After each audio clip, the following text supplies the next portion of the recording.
C'est bon. Donc, merci tout le monde.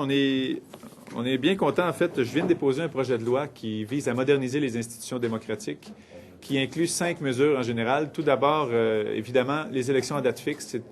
C'est pas mal de circonstances en ce moment. Tout le monde se demande est-ce qu'on va aller en élection ou non. Ça paralyse un peu tous les travaux. Donc, ce projet de loi couvre des élections à date fixe, couvre aussi un financement entièrement public des partis politiques. On sait que dans le contexte actuel de la commission Charbonneau qui débute, c'est un sujet qui va être d'actualité aussi. Donc, ce projet de loi-là interdirait tout don privé, tout don d'une personne à un parti politique. Et donc, ce serait essentiellement un système basé sur les résultats électoraux avec une composante qui prévoirait l'émergence de nouveaux partis entre 2 élections. Donc, il y a un financement minimal possible aussi. Il y a aussi la proportionnelle, l'inclusion d'une composante de proportionnelle dans notre système électoral parce qu'actuellement, c'est un système britannique qui favorise l'existence de 2 seuls partis qui alternent et c'est ce qui se passe au Québec depuis 40 ans à peu près. Donc, c'est 2 gros partis qui alternent et les citoyens sont en quelque sorte forcés d'adhérer à un des 2 partis pour faire valoir leurs idées, ce qui n'est pas normal en démocratie. Il y a actuellement 5 partis représentés à l'Assemblée nationale. C'est pas normal que le système en avantage 2 et que les autres doivent souffrir d'une distorsion dans l'allocation des sièges. Le projet de loi prévoit aussi l'abolition du poste de lieutenant-gouverneur et on le remplace par un poste d'administrateur général qui serait nommé aux 2 tiers par l'Assemblée nationale. Donc, c'est beaucoup plus démocratique aussi. Et enfin, le projet de loi prévoit ce qu'on appelle des mandats d'initiative populaire, c'est-à-dire que si 5 des électeurs inscrits signent une pétition pour donner un mandat à une commission parlementaire, bien, les élus n'ont pas le choix de traiter ce mandat-là, alors qu'actuellement, ce sont les élus eux-mêmes qui se donnent des mandats. Si la population voulait imposer un mandat au Parlement de discuter d'une question, que ce soit enquête sur la collusion qui était très longue à avoir ou que ce soit actuellement tout le conflit étudiant, bien, ces mandats d'initiative populaire-là pourraient voir à ça. Donc, je suis accompagné de mon collègue Curzi et de Sol Zanetti, qui est un professeur de philosophie dans la région de Québec et qui est d'ailleurs candidat de Louis Hébert pour Option nationale aux prochaines élections. Donc, si mes collègues veulent faire une intervention aussi. Oui, ben moi, ça va être plus de l'ordre. Dans le fond, ce projet de loi-là, il fait partie de l'ensemble des initiatives qui sont prises actuellement pour essayer de prévoir comment, après une éventuelle sortie de crise, on va pouvoir reconstruire une sorte de cohésion. Puis c'est bien clair que la crise actuelle est en train d'augmenter les fractionnements. Ça augmente les fractionnements entre les générations, ça offre les fractionnements entre la gauche, la droite. Et tôt ou tard, il va falloir que... Et ça, c'est dangereux, sans qu'on soit dans rendu à l'extrême. On sait très bien qu'on est dans une situation inquiétante socialement. Et que tôt ou tard... Et on voit que, d'une part, il y a une répression qui s'est accentuée d'une façon ignoble avec la loi 78. D'autre part, il y a un contre-discours qui est en train de s'élaborer. Puis ce projet de loi-là, il fait partie de ce contre-discours-là. Il y a de plus en plus de gens qui, de nouveau, prennent la parole, et ça dans toutes les classes et de toutes les façons, et sont en train de proposer un renouvellement de notre vie politique, renouvellement de notre vie sociale, renouvellement des valeurs, ras-le-bol de l'exploitation d'une minorité sur l'ensemble de notre vie collective et individuelle. Donc, il y a des nouvelles valeurs qu'il faut encourager et ça va prendre de multiples expressions. Pour moi, c'en est une qui est importante. Redonner le sentiment et pas juste le sentiment, la certitude à l'ensemble des citoyens que oui, le poids politique, c'est quelque chose qui peut s'exercer d'une façon démocratique. C'est en ce sens-là que je trouve que ce projet de loi-là arrive à point nommé. Et voilà. Merci. Professeur Sol-Zanetti. Alors, ce projet de loi-là est probablement une des meilleures réponses ou des meilleures solutions qui pourraient être trouvées à la crise étudiante actuelle à moyen terme, parce que la raison pour laquelle les citoyens aujourd'hui, puis je dis pas nécessairement des étudiants, mais des citoyens se révoltent et perturbent la paix sociale, c'est parce qu'ils sont impuissants dans un système démocratique désuet, élaboré au 18e siècle et qui est pressant de renouveler. C'est ce que Option nationale donc propose avec ce projet de loi qui est tout à fait intéressant et qui propose quelque chose de profond pour régler les problèmes qui sont à la racine de la crise étudiante actuelle, je pense, à mon avis. Oui, des questions?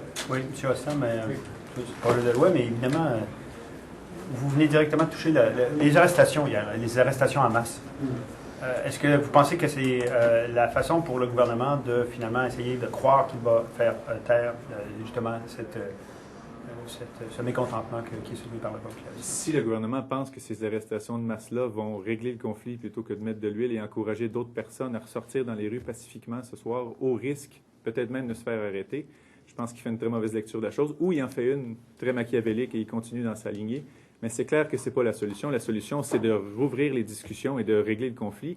Et la porte fermée, à mon sens, c'est du côté du gouvernement et non du côté des étudiants. Donc, j'invite encore une fois, ça a été fait 1000 fois, cette demande-là, le premier ministre à s'élever au rang qu'il occupe et être magnanime là-dedans et vouloir régler le conflit en toute bonne foi et non essayer de polariser la population du Québec pour des visées électoralistes évidentes. Une solution, ce serait quoi, à votre avis, la meilleure stratégie à adopter? Est-ce que c'est tout simplement une rencontre entre le gouvernement et les leaders étudiants ou est-ce qu'il faudrait carrément recourir à la médiation, peut-être passer par un conseil de sages? C'est des solutions qui ont été proposées par divers intervenants. Laquelle préconisez-vous? Ce sont toutes des pistes de solutions que vous venez d'énumérer. Notre position à nous, c'était qu'il fallait ne pas augmenter les frais de scolarité pour la prochaine session, c'est qu'il n'a absolument aucune incidence sur les finances publiques du Québec. C'est une fraction d'une virgule de 1 %. Donc, les étudiants reviendraient en classe suite à cette décision-là. Et là, on pourrait enfin tenir ce qu'on appelle un débat de société, des États généraux, une commission parlementaire d'urgence, quelle que soit la formule utilisée, mais qu'on discute au moins et qu'on fasse entendre tous les arguments et toutes les idées pour régler cette crise-là. Actuellement, il n'y a pas de discussion, il n'y a rien qui avance. Mais chose certaine, le premier geste à poser de la part du gouvernement, c'est de dire que les frais ne bougeront pas pour la prochaine session, ce qui n'a aucune incidence fiscale, comme je le disais. Et par la suite, le dialogue va pouvoir se rouvrir parce que les étudiants vont venir en classe, puis le climat social va s'assainir très rapidement avec ça, j'en suis convaincu. Daniel Gagné est de retour comme chef de cabinet du premier ministre Charest. Pour vous, ça signifie quoi exactement? Je ne connais pas personnellement M. Gagné, donc je ne connais pas tellement ses opinions là-dessus, mais ça signifie sans doute que le gouvernement actuellement doit manquer d'idées ou doit manquer de façon de régler ça. Je ne sais pas. Si M. Gagné peut contribuer positivement, j'en suis très heureux, mais on va le voir à l'usage. Je ne peux pas vous en dire plus là-dessus. C'est un changement de garde qui est significatif de ce qui se passe, que le gouvernement est peut-être C'est juste clairement qu'il faut quelque chose d'autre parce que le climat ne se règle pas, le conflit ne se règle pas. Donc, si c'est ça qui peut aider, je le souhaite, mais malheureusement, je ne pense pas que c'est un conseiller qui va venir régler le problème. Le premier ministre, c'est M. Charest. C'est à lui d'être le leader que les Québécois devraient voir. Et actuellement, il n'est pas à la hauteur de son rôle. Donc, c'est à lui de se reprendre en main, de se ressaisir et de régler ce conflit-là dans l'intérêt de tous les Québécois, qu'ils aient voté libéral ou non. C'est un signal. Je m'excuse, mais je peux-tu... Ça dérange. Non, mais moi, je pense que c'est M. Gagné a la réputation d'être un fin stratège, d'un homme très intelligent. Mais si sa venue a pour but d'argumenter les astuces, je pense qu'on est rendu ailleurs. Puis ce qui est assez clair quand on assiste au débat à l'Assemblée nationale, c'est que la polarisation, ça devient très difficile de franchir les ponts entre les deux positions. Alors peut-être que le temps est venu qu'il y ait vraiment un comité de sages qui puisse permettre que chacun accepte jusqu'à un certain point de reculer ou de céder. Moi, je pense que ça va prendre un intermédiaire maintenant pour dénouer ce conflit-là. Mais M. Gagné était nommé en 2007 lorsque le gouvernement était minoritaire. Il l'a conduit à une majorité. Alors, est-ce qu'il y a là une manœuvre aussi pour le gouvernement de sauver les meubles ou croyez-vous? Est-ce que c'est M. Gagné? De rappeler M. Gagné à la réponse. C'est M. Gagné lui-même qui les a menés à la victoire et il peut peut-être contribuer à quelque chose, mais le fait est que si le gouvernement appelle en renfort des gens qui n'étaient pas là avant, c'est qu'il se sent désarmé puis il ne sait pas comment régler la crise. Donc ça, c'est mauvais signe de la part d'un chef de gouvernement. Donc on espère juste qu'il va s'élever à la hauteur de sa fonction et régler ça dans l'intérêt de tous les Québécois, pas juste les libéraux.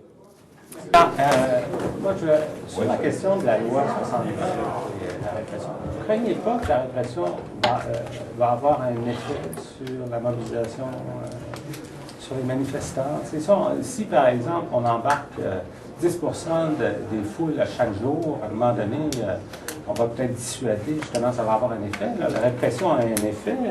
Moi, là-dessus, je vous dirais que le droit de manifester pacifiquement, il est absolu, à mon avis. Donc, si un jour, la police veut essayer d'embarquer 250 000 personnes qui ont tourné à droite ou tourné à gauche alors qu'ils avaient prédit l'inverse dans leur itinéraire, ce sera impraticable en réalité. Cette loi-là, elle est absurde. Et les lois qui existaient avant la loi Bayon 78 étaient totalement suffisantes pour punir ceux qui faisaient de la casse et laisser manifester les gens qui étaient pacifiquement là.